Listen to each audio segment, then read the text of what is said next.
Hi, everyone. Welcome back to Practical Cosmic Magic. We're back. The last one that we recorded was the second half of July, and that one was just me, and I was really missing Thea for that one. But we have Thea, and she looks beautiful, and she is reborn. Thea, how are you? Let's start with like a little recap on how you've been and what's going on. Well, literally was in the underworld. This is my rebirth time and I'm feeling really great. I missed this space. I missed serving you guys in this way. August was interesting. August was such an interesting time. August was um yeah, it was just really an interesting time of initiations and learnings and insights, and how perfect for Virgo season, where we're integrating and assimilating yet again what we received the month before. So yeah, really looking forward to dive back into this space to the magic that we're creating with another layer of that initiation that just I don't think it ever finishes ever. So I'm riding this wave now. Initiation and integration, and just like again and again and again. And I mean, that's what makes your work so much more powerful, right? Or like the people that are doing the work, that makes our work so much more powerful. That like but when we're vulnerable about it, because we don't always like to share about what we're going through, right? But when we do share what we're going through, it's always so much more integrated, and it allows I feel like so many more people to see that they can just be themselves, and it's okay, and they can show up as they are, and it's okay, and you don't need to stick to something if you're not feeling at your best. Like, why? We're not only doing ourselves a disservice, but we're doing everyone a disservice. So thank you for honoring you and getting back to 100. And yeah, let's dive in. Game. Yeah, off the bat, we're recording this. It's the end of August, and we will be closing with a void moon today before the moon enters Scorpio. So very interesting time to dive into the depths again as I explore this magical space with you guys. We enter September. I don't want to say with a bang, but it really feels like a bang because Mars sextiles Jupiter retrograde tomorrow. And I would just like to say this isn't the month to sleep and wake up when September ends. Not at all. Although we have planets stationing, so definitely Mercury is stationing at the time of the full moon, and it's going to conjunct the sun at the time of the new moon. There's an interesting lesson for Mercury to be had. But we are needing to be fully awake, wide open with our hearts and even our minds for discernment. So going back to Mars sextile Jupiter for tomorrow, I feel like this can be two things. A time where we're just expressing everything, like everything that happened to me in August, like a chatter, scatter energy, but also a perfect opportunity for us to really move forward and initiate what we want or what we said we want to do. It's in Gemini and Aquarius. Yeah, I just edited that on mine. It's a mistake. It's Gemini and Aries.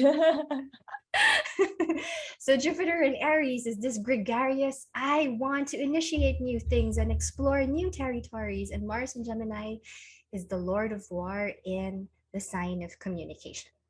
So just a practical tip, watch our words. We don't want our words to sting. We don't want our words to be swords that can hurt or cut through feelings. We want it to cut through our limitations and expand the path in our direction more than, severing ties because of implosive and explosive feelings.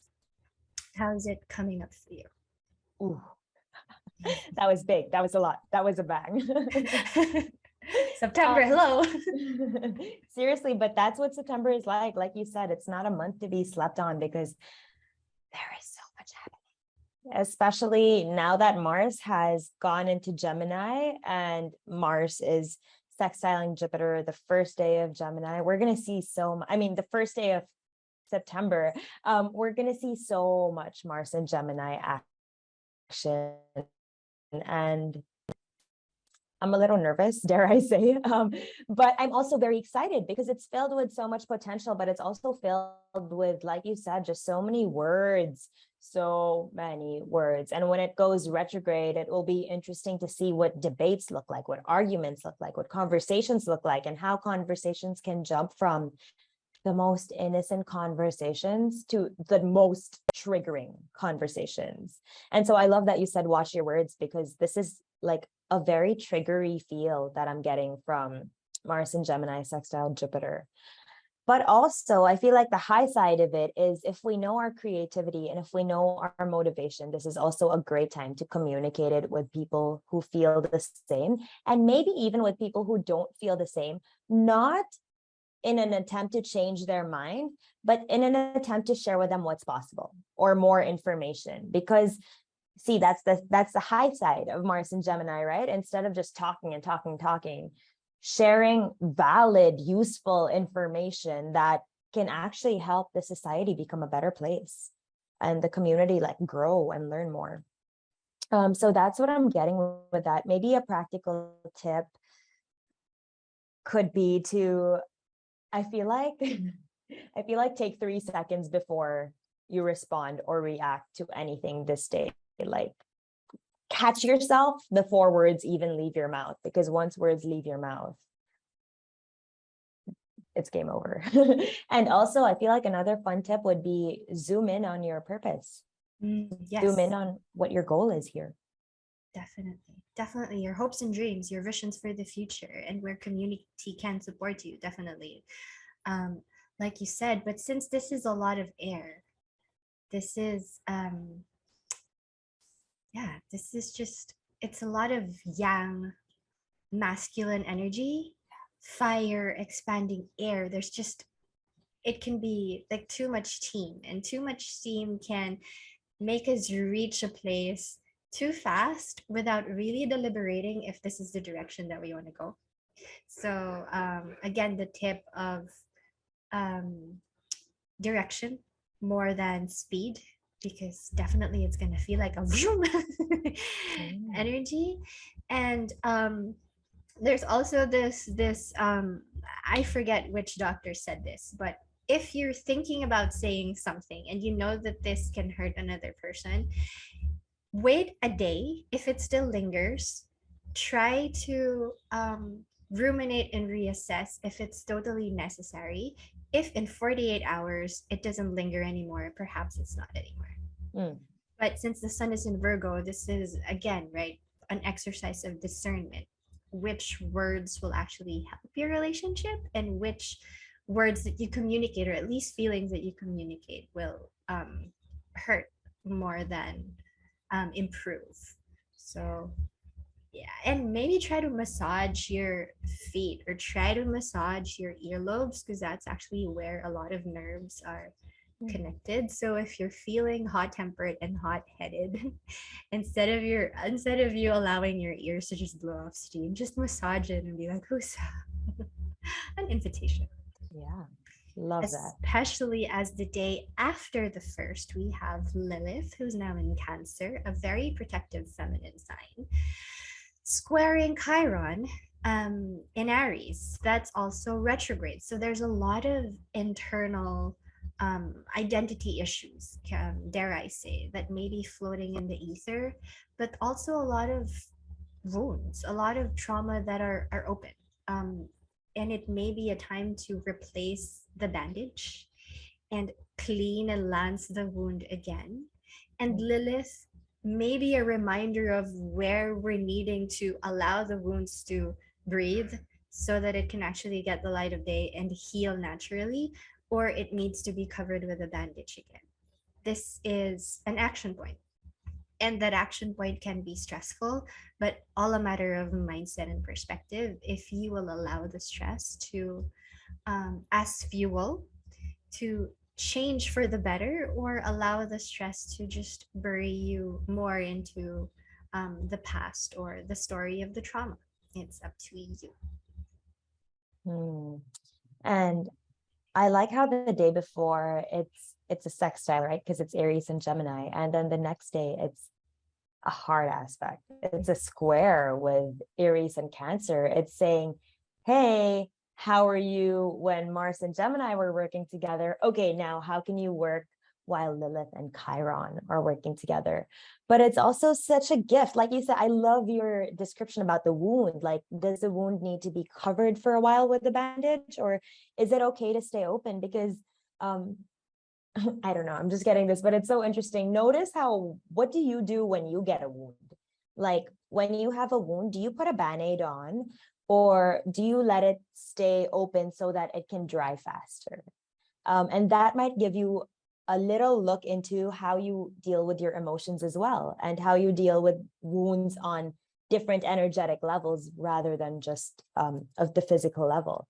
And also so fitting that you brought in the wound and the band-aid, because Virgo season, and Virgo is like the nurse. And so it's when these fiery energies come in, how can you nurse your heart? How can you come back to your nervous system? How can you say, hey, it's okay?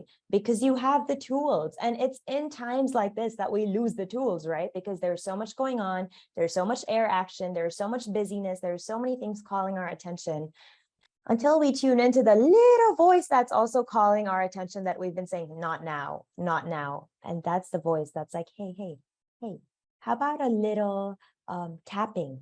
Or how about some rubbing oil on your neck? Or how about, like you said, like rubbing oil into your feet, or just like touching your ears? So how can you listen to that little voice? Because Aries and Cancer both have that like beginning baby voice, right? It's working with our intuition and priming the fire so that eventually it feels like, okay, I'm safe to blaze, I'm safe to shine. And priming the intuition to feel like, okay, I'm safe to be used as superpowers, which happens, I feel like, in Scorpio after Cancer.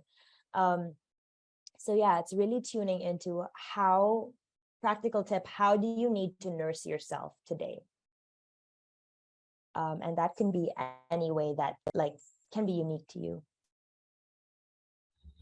Beautiful.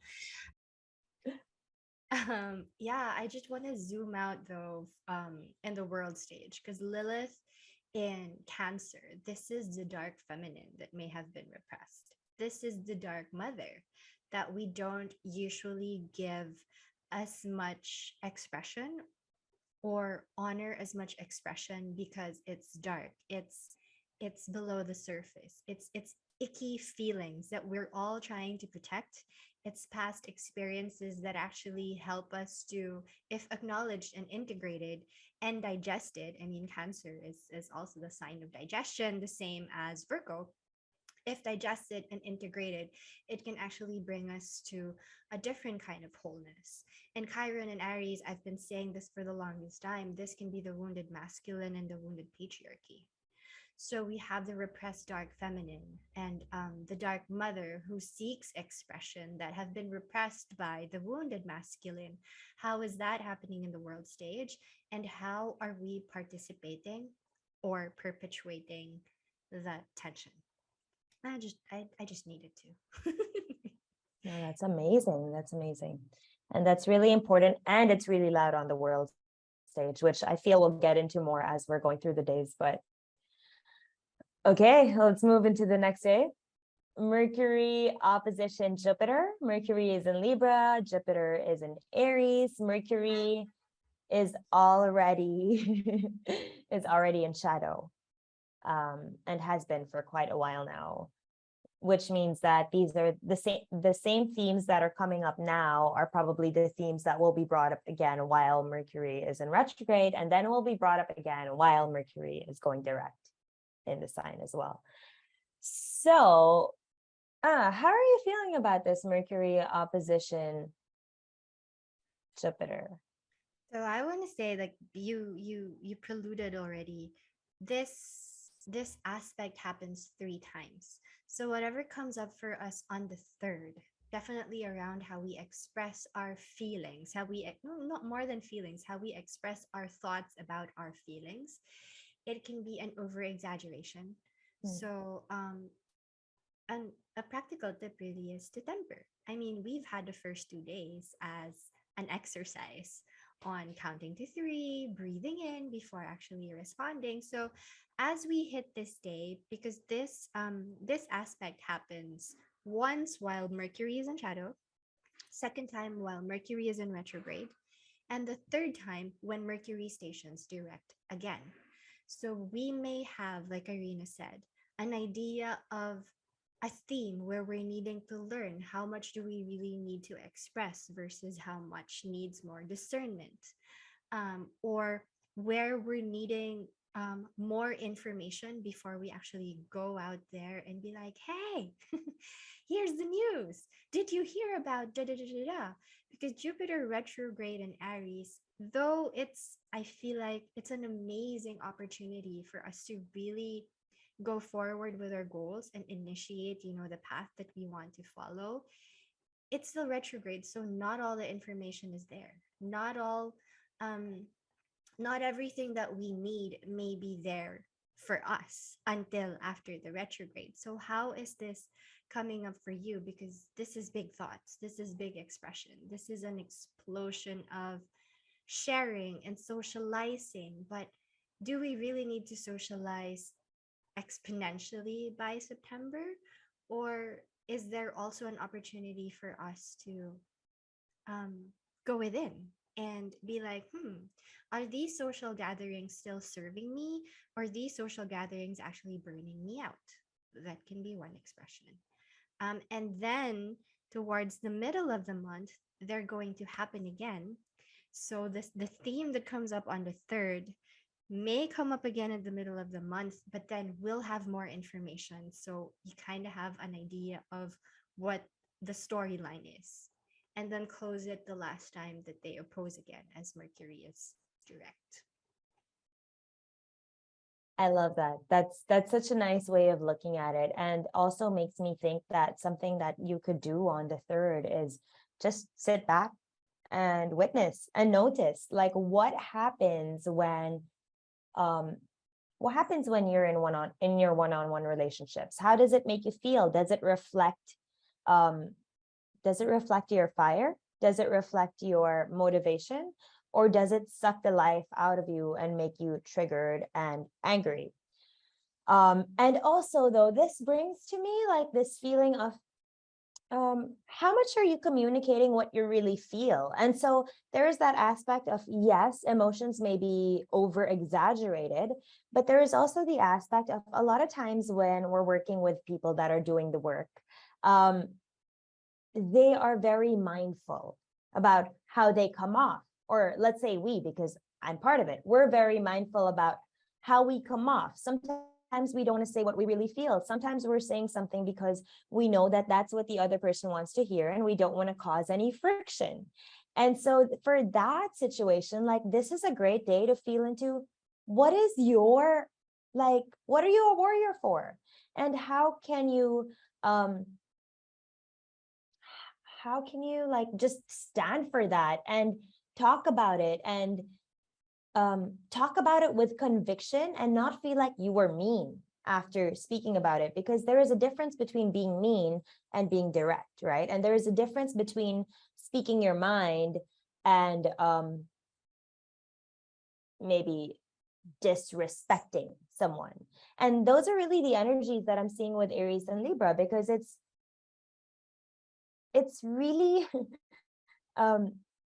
I don't know how to put it in words really, but I'm doing my best here. And it really just feels like, are you finally going to stand up for yourself? And are you finally going to stand up for your conviction without feeling like you're being too overbearing? And I guess this is coming from a Libra rising.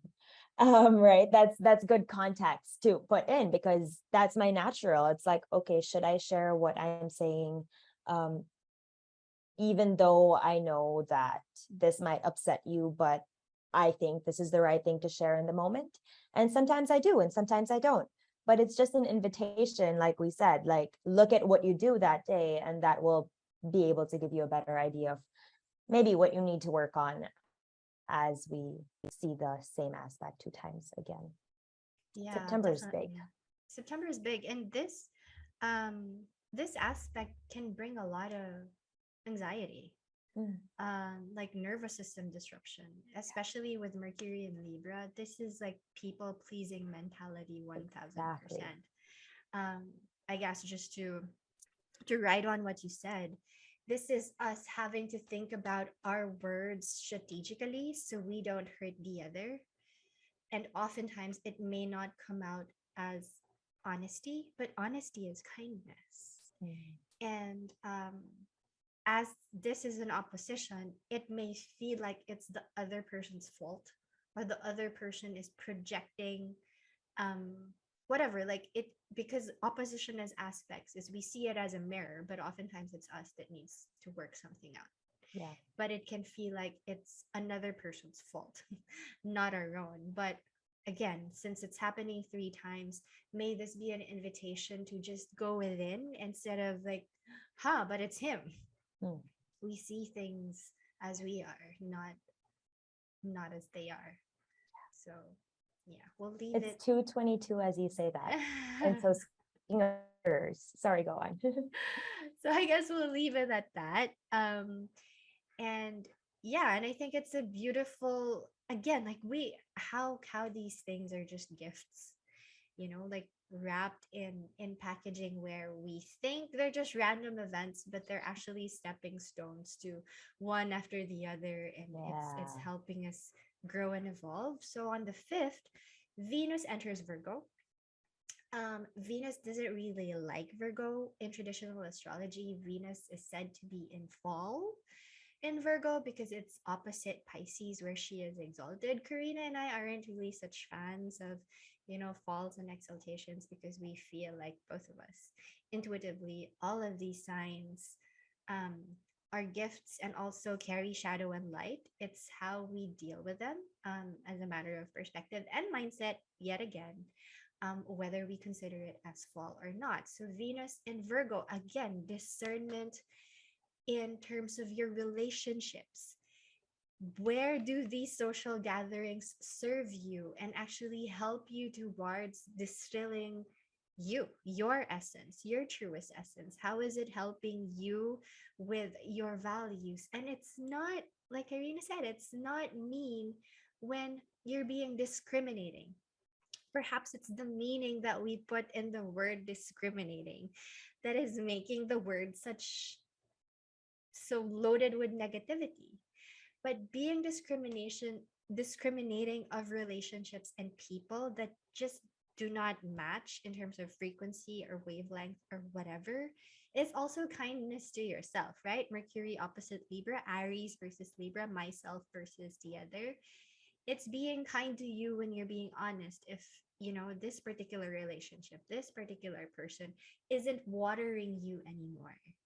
And with Venus in Virgo for the whole of September, actually until the 29th of September, we have this time to really do an honest self check-in and take stock of where we've been, what relationships um, have we been nurturing until this point in this period. Do we want to continue nourishing this relationship, or this relationship isn't working for me anymore?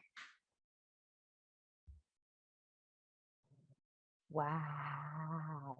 That feels so real and it feels so applicable. And I feel like, just picking up on what you said, after having a look at those relationships and after feeling into those relationships, are those relationships that make us feel like we want to serve? Or are those relationships that make us feel like what we have to share is not good enough? Are they making us be overly critical about ourselves?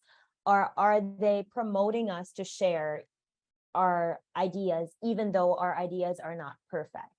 Because I feel like, nothing is perfect for no one. Like, nothing is perfect for everyone. And when we share our ideas, what it does is it just inspires more people to share their ideas. And so it doesn't matter what our ideas are, just the fact that we're investing in them and giving them time and sharing them and showing ourselves and people around us that we know that our ideas are worthy, and we know that the way we think is worthy, I feel like that has the potential to help so many people, because Venus in Virgo also reminds me of, like, whenever I think Virgo, I think of little drawers in our minds.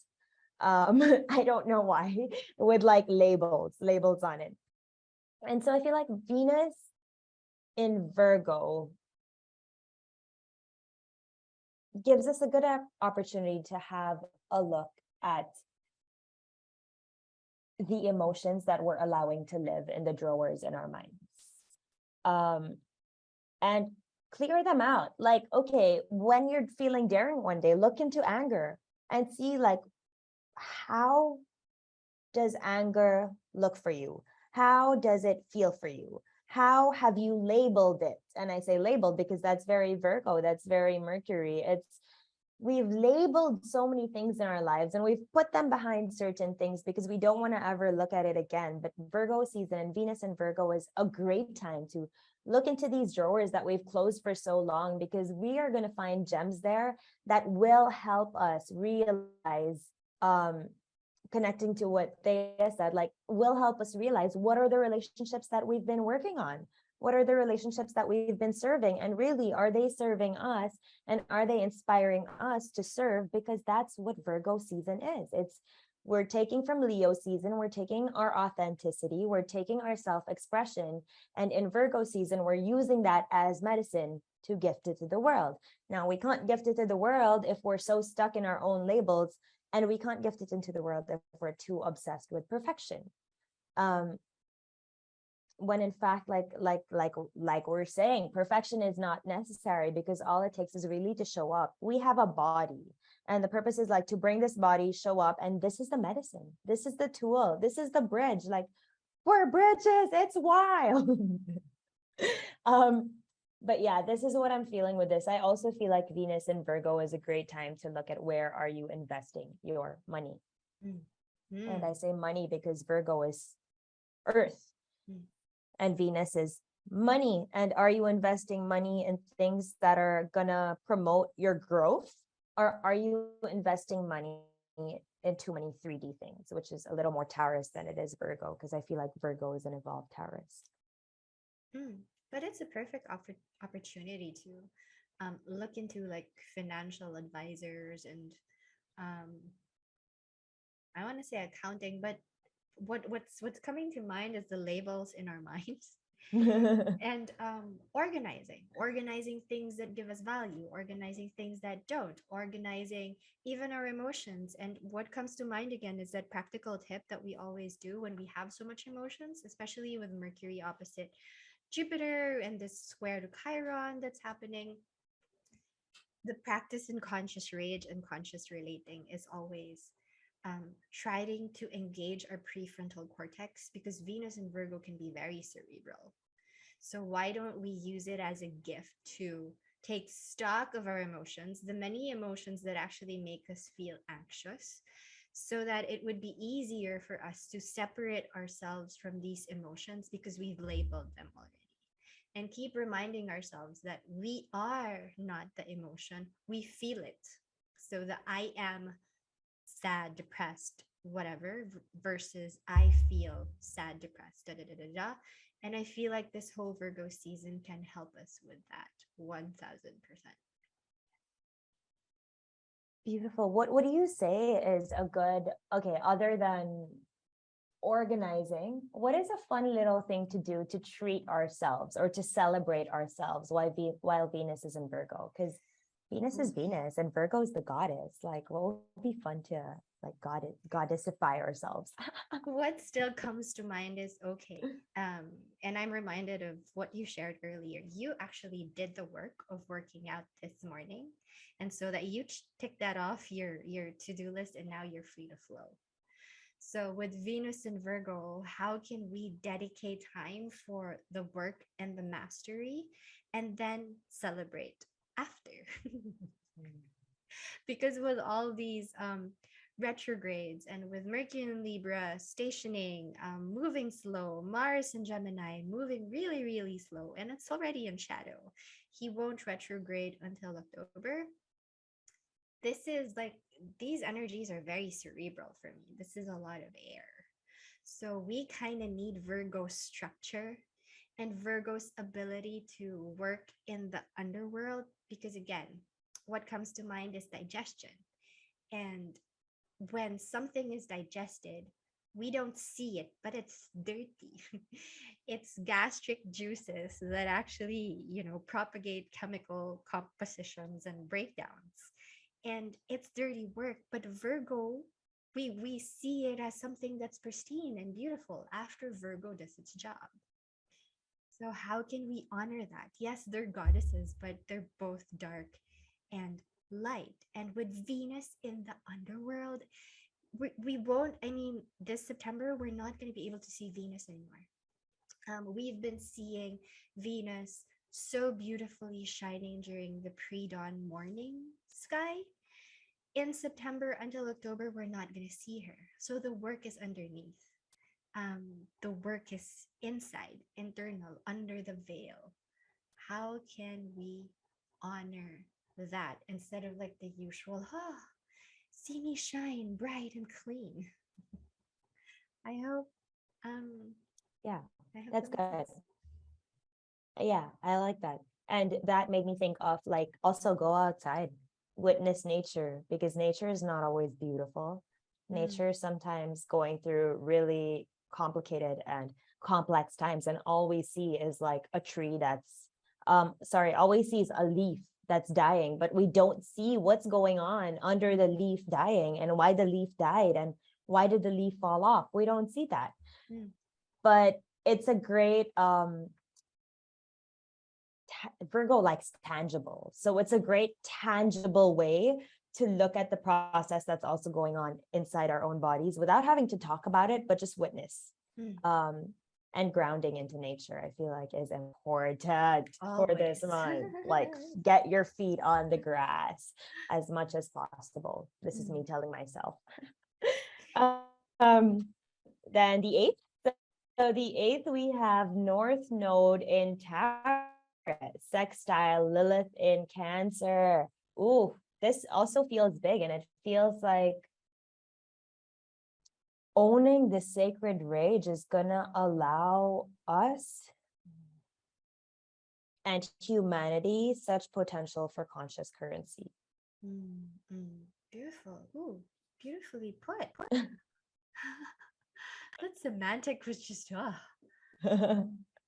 um Thank you. I just allowed that. I had no idea what I was saying, but I allowed it to flow out.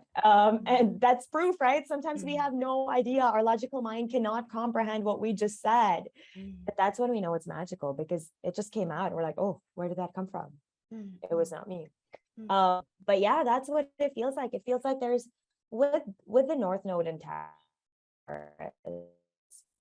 it feels like there is such hope for humanity and such hope for every earthling in the world, um, as long as we start realizing our own power, our own responsibility, our own accountability, like taking care of our little corners of the world or our little corners of like even our rooms, making our rooms pretty, making our rooms comfy and cozy.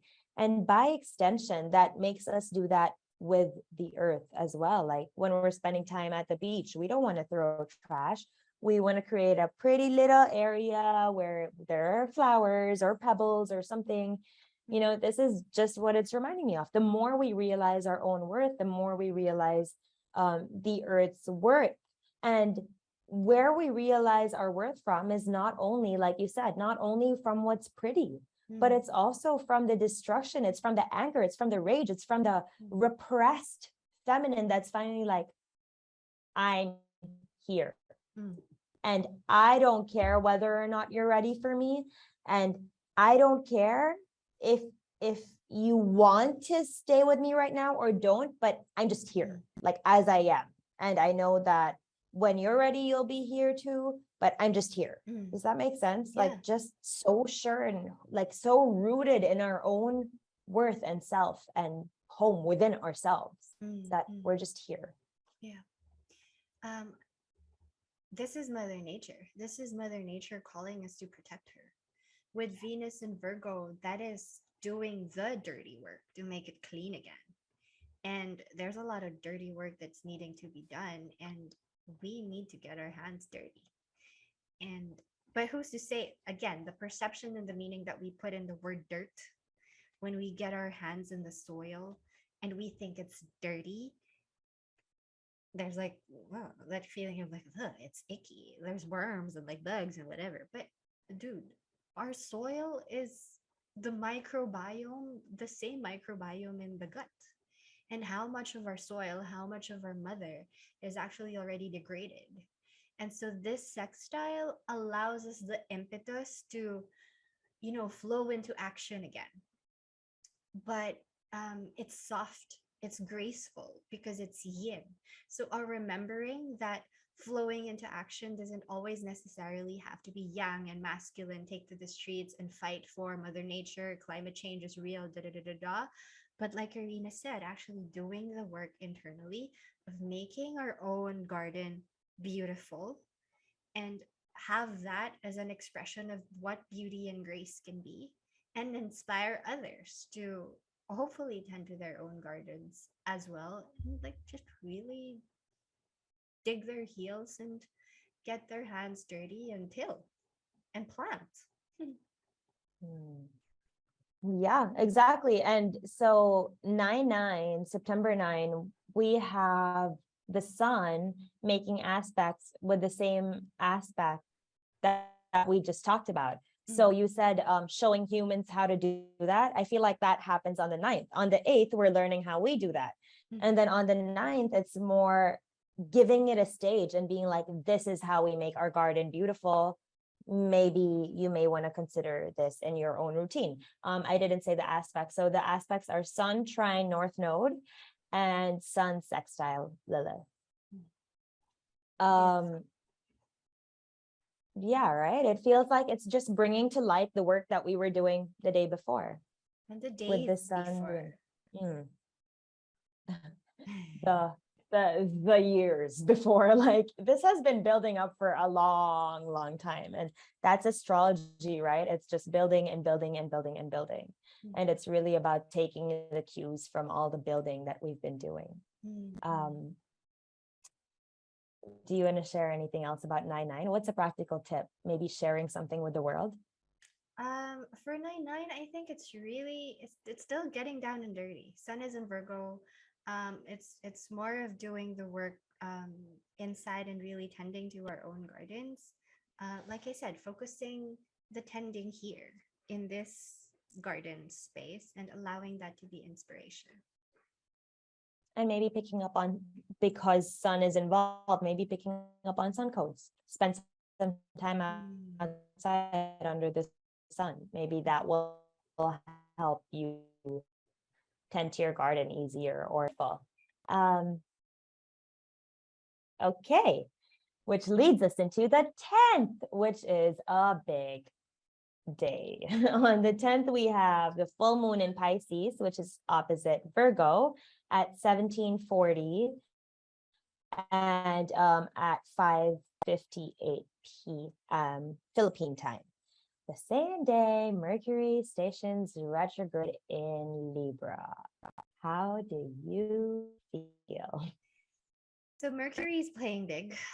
Libra energy is playing big, and because Mercury in Libra is ruled by Venus, because Venus rules Libra, and Venus is still in Virgo, there's a lot of relationship with the Earth that's coming to me. And with this full moon in Pisces, I want to say there's still a strong, not as strong as we had the last new moon, a strong square with Mars. And this degree, the 17th, 18th degree, stimulates. So we talked about Mercury opposite Jupiter is going to happen 3 times while Mercury is in retrograde.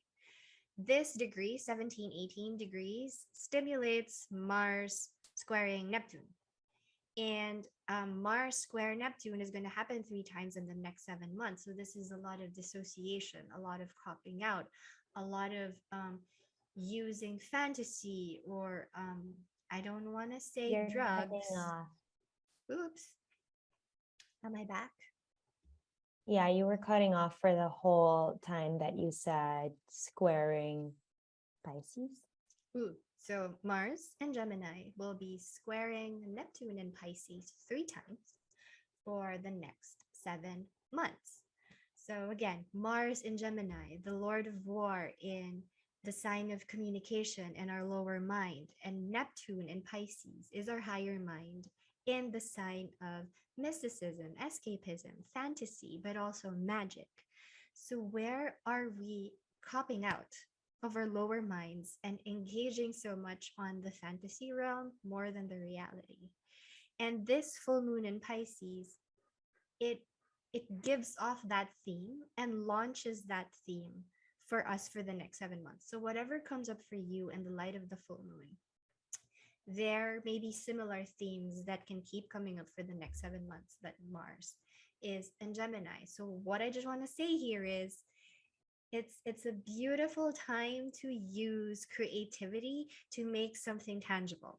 As the sun is in Virgo, and Karina said, Virgo likes tangible things, not use our fantasy world to cop out into other dimensions and other realities and ascending and transcending the world that we are in, which is a big Mars and Gemini lesson also.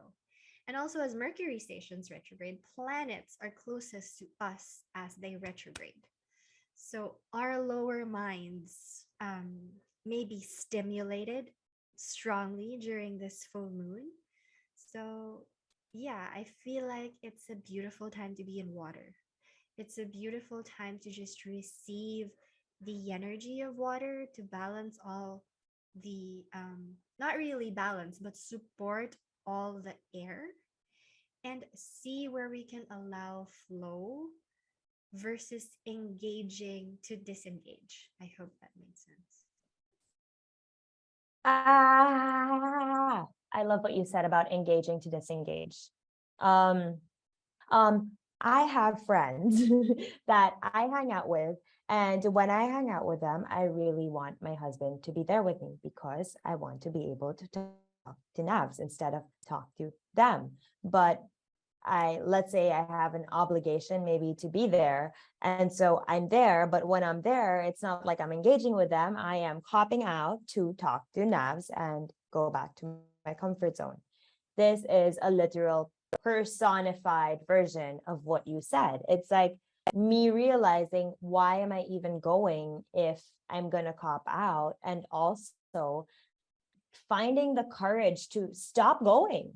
Like, stop going if you're going to cop out. Stop putting yourself in these situations wherein you feel like you need to cop out, because you don't need to cop out, because this is your life and it is your choice. Like, it is our choice. What we do is based on us, right?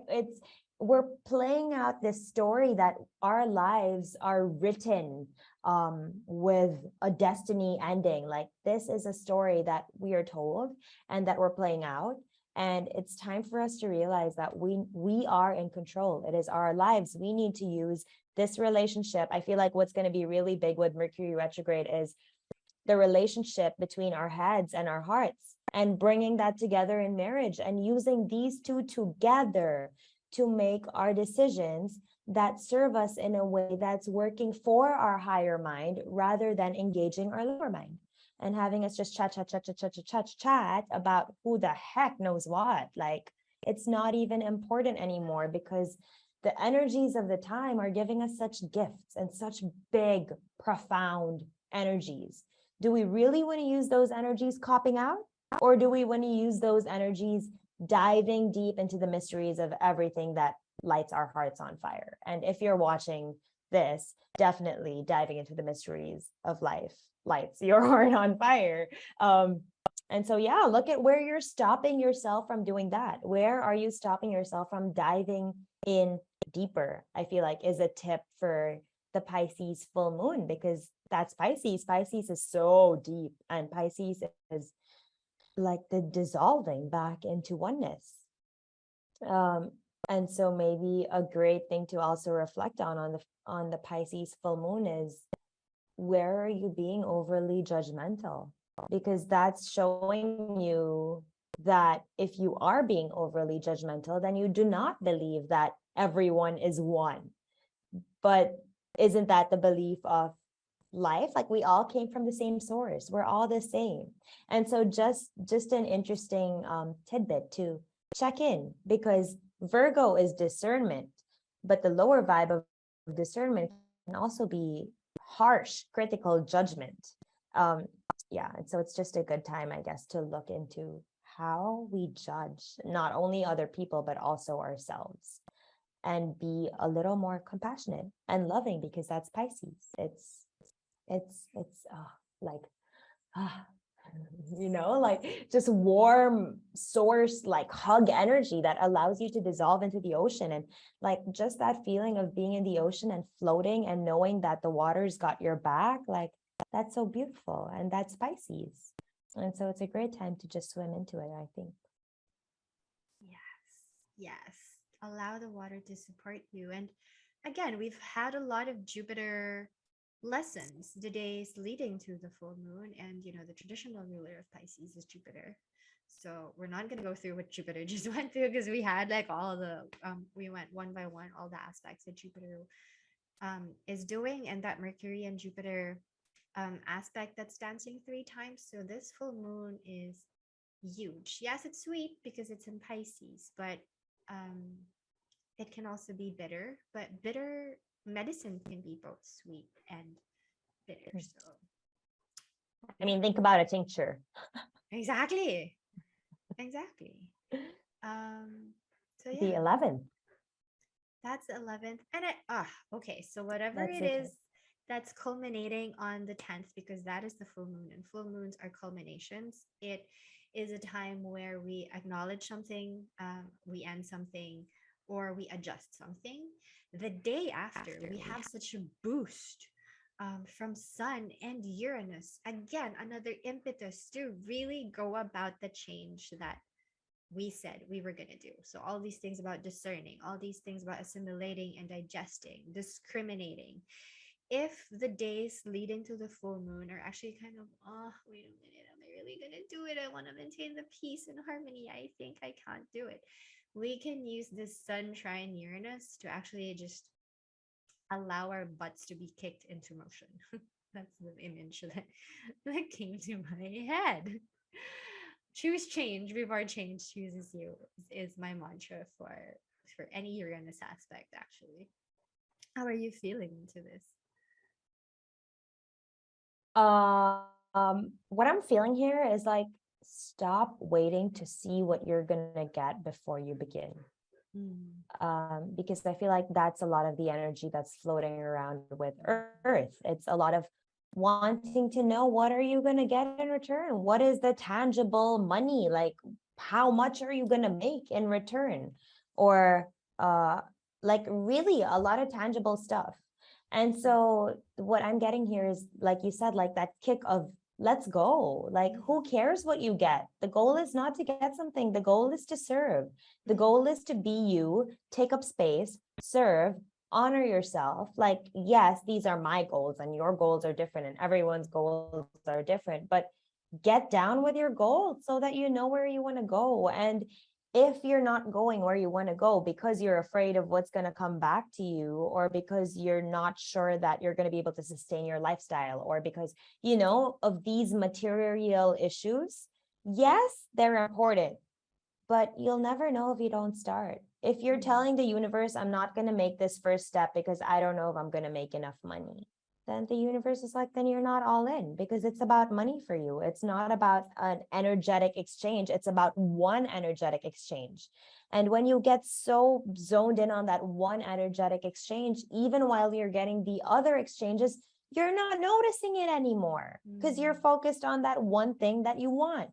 And so this day is like, how can you also break open your mind of what you're expecting to receive, because you may be receiving so much more than you think you are, but you're looking to receive it in a certain way and it's coming back to you in a different way. And this is the earth energy, like it's very much energy exchange is what I'm getting with this date.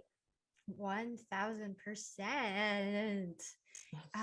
This is also a day to revolutionize your routine and your daily habits. If you're feeling kind of stuck and stagnant and you've been wanting to change for a while what you do on a day-to-day basis to break open to surprising events and innovative ways that these energies can actually flow into your life, this is a day to be open to whatever surprising, innovative ways that can actually push your butt off of that feeling of stagnation, and just, yeah, come up with a different routine. You'll never know.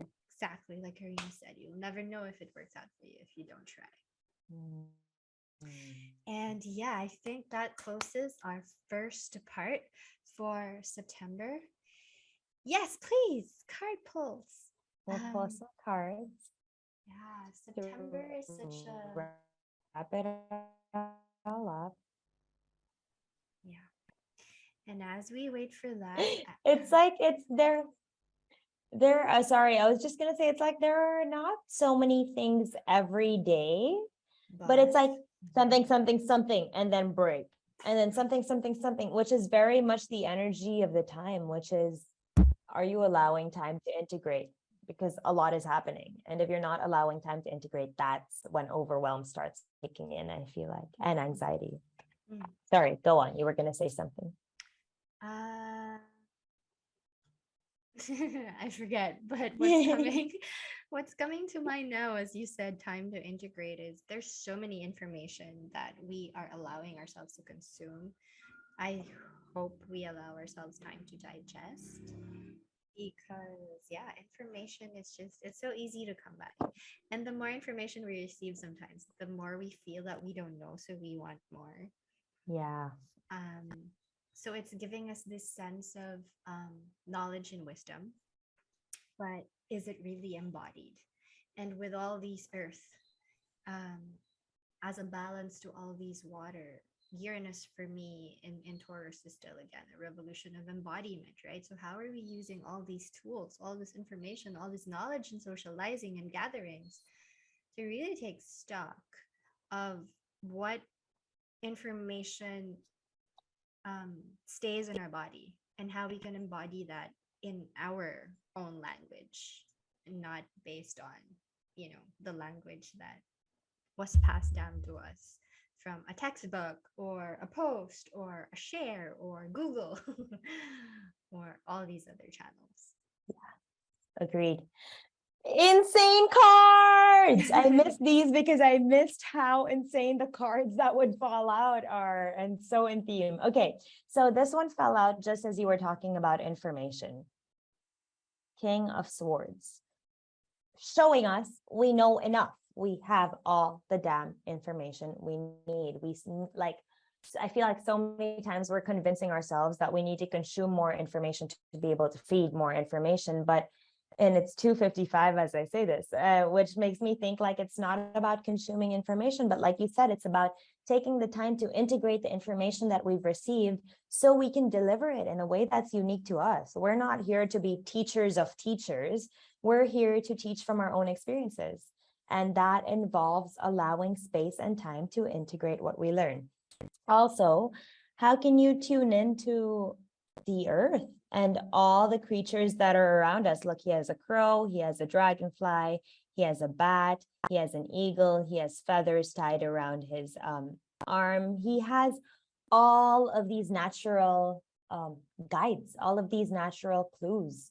And he has a sword, which means he has the tools, but he doesn't feel the need to pull it out and fight with it to show that he has it. Very much like us. We have the tools, but we don't need to keep fighting with the words, fighting with our information to show that we have the information. Instead, how can we use this information to guide us step by step by step closer to our soul's calling, closer to what allows us to march to the beat of our own drum, closer to what makes us feel so freaking happy to be alive? Because at the end of the day, what the heck? Life is a gift. It's a gift. Every morning we wake up is such a present. Like, we're not guaranteed tomorrow. And so how can we tap into more of our joy every day? Like, yes, this month is transformative. Yes, the rest of the year is going to be transformative. Yes, we're going to find ourselves holding our breath a lot of the time. So how can we intentionally schedule in time for play and time for fun? Every week, hang out with a friend that you love so much, or every week, like set a date with yourself, whatever it is, like do more of what lights your heart on fire. Because going back to what we just said, if you don't try, you won't know. And if you don't try, that's what leads to sadness and suffering and feeling like your heart is being pulled in 100 different directions because you're not trying. You're stuck in your own head. And that's swords is head. You're stuck in your own head thinking that all these people have all these expectations of you. But if you reel it all in, I mean, has anyone ever told you their expectations of you? Or are you creating these expectations for your own damn self? Because that is what we do. We are such interesting humans. And so it's like, how can you steer clear of the expectations? The only expectations you need to have are ones that remind you to come back to what matters to you. And when you come back to what matters to you, everything is bright again. It's the sun. It's coming back to your own radiance. It's coming back to your own light. And yes, it's not always light. Yes, there is dark to be integrated. Yes, the darkness is important. But if we don't take the time to tap into joy, if we don't take the time to play, if we don't take the time to come back to our courage, if we don't take the time to come back to what makes us feel like we're earthlings that were planted in the grass to grow and like absorb all the sun's light, like, then what's the point? Then what's the point of anything? And so how can we just tap in, take a little time to tap in every day? And that little time of tapping in, and I've been saying this a lot the last couple of days. And so obviously, because I'm saying it, I'm doing it too. And it's just like in the morning now, I come to my meditation room, I see the sun, I put my hands on my heart, and I just take like a couple of breaths just to get like recalibrate, right? How can we begin every day from a place of calibration and from a place of gratitude? Because when we're focusing on the light that's within us, we're seeing the light that's within other people. And I mean, that's a gift. Now, this is going to blow your mind. Water your garden, which is a card for nourishment, body care, tenderness, and rest. And they said exactly this. How can you take care of your garden before showing other people or before doing it, on a larger scale? And watering our garden is, how do we make our bodies feel safe in the earth? And then, so it starts with I feel like, first it starts with like our feelings and our thoughts. Like, how do we allow those to feel safe in the world? And then it moves into our body. How do we allow our body to feel safe in the world? And then it extends to like our space. It's how do we make our space allow us to feel safe in the world? And then it goes like large scale. And how do we make the world feel like our world, and one that is filled with such potential while we're here, rather than feel like the earth is somewhere that we need to go away from. And I'll share this in a second, but and I say that because this is one of the other cards that fell out, which is earthed, learning to be in the earth, but not of it. And that's us. We're not from earth. Maybe we are from earth. Who the heck knows? You see, this is Mars and Gemini, like nobody knows. And so when you feel yourself getting so stuck to a certain concept, just open up again, break open again. Like the other day I was having a conversation with Navs and I was like, I don't understand flat earthers. Like, how do people think that the earth is flat when we see photos from NASA and photos from everywhere? Like, how? And then he's like, but what if it was? What if it's just like a floating paper? And I'm like, then how would we see videos from NASA? And he's like, what if NASA is a conspiracy theory? Like these are all possibilities. And it's just because of what we've been taught that we think, no, you're wrong. How could that be?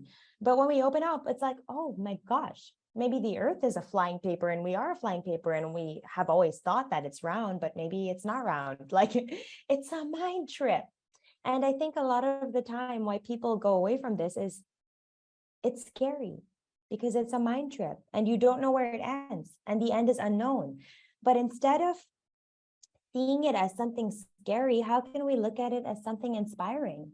Something that gives us visionary ideas, something that allows us to create and to appeal to more people that feel the same way as we do, and maybe even more people that don't feel the same way as we do. Because like when we began this, we were saying a lot of times people don't see things the way we do, and it's just because they're surrounding themselves with let's say social media accounts that promote their thinking. And so it's like properly molded at this point. Imagine like this piece of mud, properly molded after so many years, you have it there, but there's this one part that's still soft and someone pokes a stick in and you get so pissed because you're like, are you fucking kidding me? Like, I've been working on molding that pot for so long and you're just going to stick it in.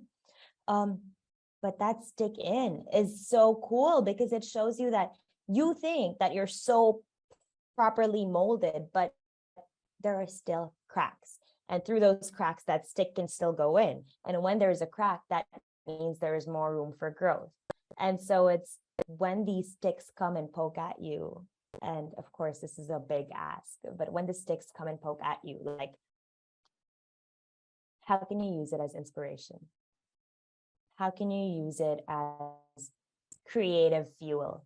How can you use it as motivation to do better for you?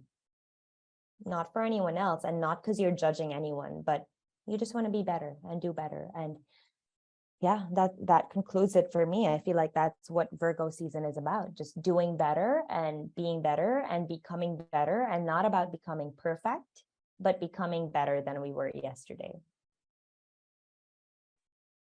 Wow. I missed this for real. So with that, guys, we'll see you in part 2. We wish you a blessed, beautiful full moon and a discerning time, a discriminating time that you can allow for you. Thank you, Thea. As always, this is so fun. Bye, guys. We'll see you in part 2.